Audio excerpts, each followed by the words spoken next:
Mahkamah Agung menggelar acara Mari Mendengar di Gedung Mahkamah Agung pada Jumat 9 Desember 2022 dan turut dihadiri beberapa pimpinan Mahkamah Agung, seperti Wakil Ketua Mahkamah Agung Bidang Yudisial Andi Samsan Ngandro, Wakil Ketua Mahkamah Agung Bidang Non-Yudisial Sunarto, Ketua Kamar Pengawasan Mahkamah Agung Zahrul Rabain, dan Kepala Badan Pengawasan Sugianto.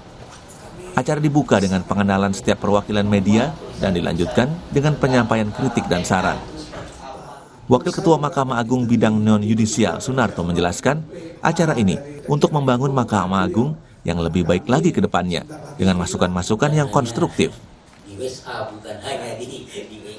Jadi tujuannya hanya satu, ingin memperoleh informasi yang real dari para yang kita undang, terutama saat ini adalah Bapak Ibu rekan-rekan jurnalis. Kira-kira apa sih? Karena beliau adalah jembatan media antara institusi kami dengan masyarakat pencari keadilan. Beliaulah yang mewakili, disampaikan kami. Kalau seluruhnya diundang ada 270 juta penduduk kan nggak mungkin.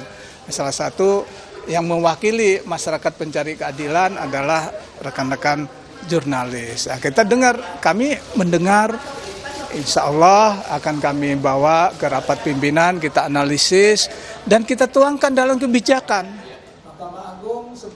Halimah, salah satu tamu undangan dari media Gatra, merespons baik agenda tersebut. Kedepannya, ia menilai acara seperti ini harus diperbanyak dan dibuat rutin. Kalau agendanya itu sebenarnya dengar pendapat gitu, bahkan orang MA-nya sendiri nggak sungkan-sungkan untuk mengeluarkan unek-unek para wartawan gitu, apa yang harus disampaikan seperti apa gitu, ini seperti apa gitu. Jadi kalau dengan acara ini MA pun juga lebih terbuka ke masyarakat gitu, harapan saya. Halimah berharap bahwa apa yang disampaikan oleh setiap jurnalis yang hadir dalam forum tersebut nantinya bisa menjadi masukan yang kemudian diimplementasikan.